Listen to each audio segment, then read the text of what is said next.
पाकिस्तान की सीमा में 100 किलोमीटर अंदर जाकर हमारी सेना ने आतंकवादियों को जवाब देने का काम किया है। 100 किलोमीटर अंदर कई सारे अंतरराष्ट्रीय आतंकी घटनाओं के सरगना सियालकोट कैंप और कई सारे कैंपों में छिपे बैठे थे। वो सबको हमारे बम के धमाकों की गूंज ने स्पष्ट संदेश भेजा है कि भारत की जनता के साथ अगर किसी भी प्रकार का दुर्व्यवहार किया गया, आतंकी घटना की गई, तो उसका जवाब दुगने जोश के साथ दिया जाएगा। और मित्रों, जब हमने सिर्फ आतंकी हमलों पर ही, आतंकी अड्डों पर ही हमला किया था, फिर भी 8 तारीख को पाकिस्तान की सेना ने हमारी निर्दोष जनता पर कच्छ से लेकर कश्मीर तक पूरी पश्चिमी सीमा पर हमला करने का दुस्साहस किया।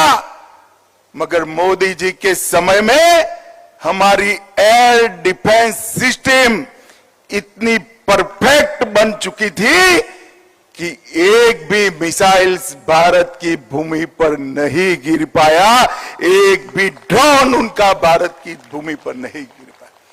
100 से ज्यादा दुर्दांत आतंकवादियों को समाप्त करने के बाद जब एक भी हमला भारत को नुकसान पहुंचाने के में सफल नहीं हुआ, पाकिस्तान की सेना अभी सोचती ही थी। और 9 तारीख को हमने 15 जगह पर, ये भी उनके एयरबेस पर, उनकी जनता को कोई नुकसान नहीं किया।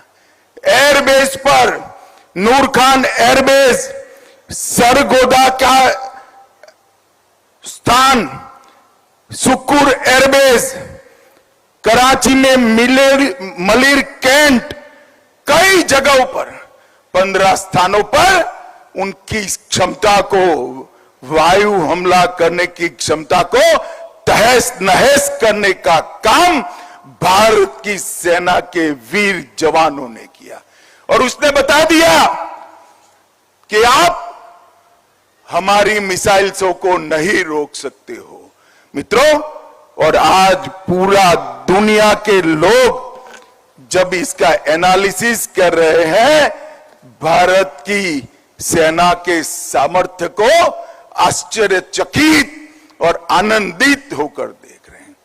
और पहली बार आजादी के बाद भारत की सेना ने 100 किलोमीटर अंदर जाकर पाकिस्तानी कैंप्स, आतंकवादियों के कैंप्स को ध्वस्त करने का काम किया।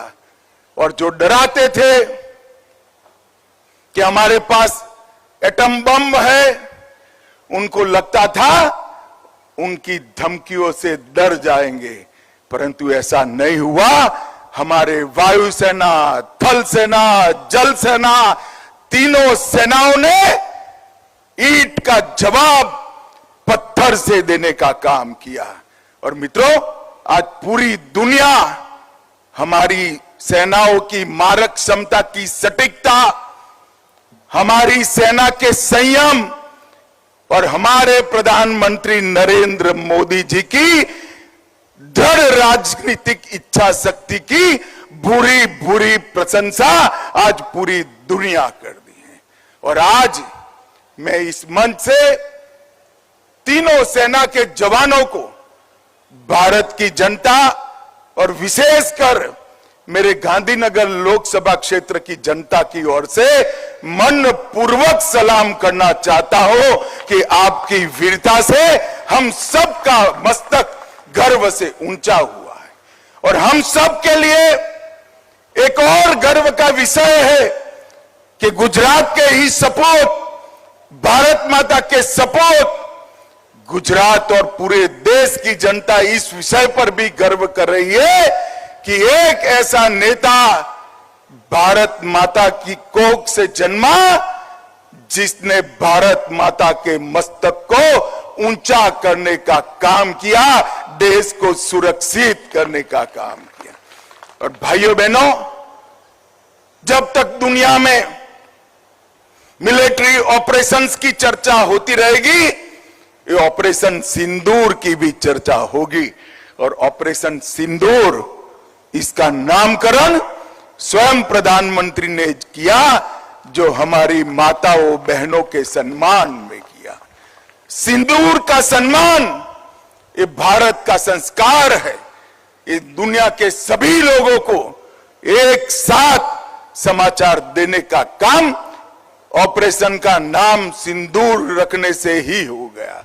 और वो सभी परिवारों को एक प्रकार से जो उनकी नुकसान हुआ उसकी तो भरपाई नहीं हो सकती, परंतु मोदी जी ने जो बिहार में वादा किया था, हम इसका बदला जरूर लेंगे, आतंकवादियों को मिट्टी में मिला देंगे, वो वादा उन्होंने जरूर पूरा कर दिया।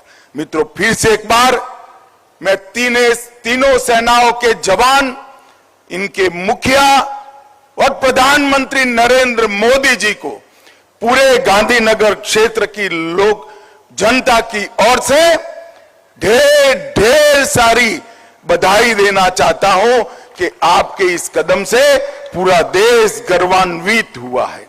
भाइयों बहनों, आज अहियां 707 કરોડના જે કામો થયા, હું તમારા લોકસભાના સભ્ય તરીકે હિસાબ આપવા આવ્યો છું। મારા લોકસભાના સભ્ય થયા પછી 6 વર્ષમાં લોકસભામાં કુલ 25,000 કરોડના કામો થયા છે। અને ગાંધીનગર ઉત્તર, રીટાબેન જરા આગળ આવો, તમે તાલી વગાડો રીટાબેન માટે, જોરથી તાલી વગાડો। રીટાબેનના नेतृत्वમાં ગાંધીનગર ઉત્તર એકલામાં એક જ વિધાનસભામાં 4,260 કરોડ રૂપિયાના કામો। અને આ બધા કામો તમે અમારા તાલુકા પંચાયતના સભ્યને આપો, સરપંચને આપો, જિલ્લા પંચાયતના સભ્યને આપો, ધારાસભ્યને આપો, મારા કાર્યાલયમાં મોકલાવો। હું તો શું કરું?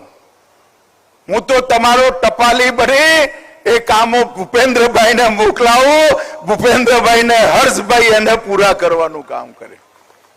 એટલા માટે ભારત સરકારે વિકાસ માટે જે ફંડ એલોટ કર્યું, એના માટે દેશના વડાપ્રધાન નરેન્દ્ર મોદી સાહેબ અને ગાંધીનગર મતક્ષેત્ર માટે ગુજરાત સરકારે જે કામો કર્યા, એના માટે હું ભૂપેન્દ્રભાઈનો હૃદયપૂર્વક આભાર માનું છું।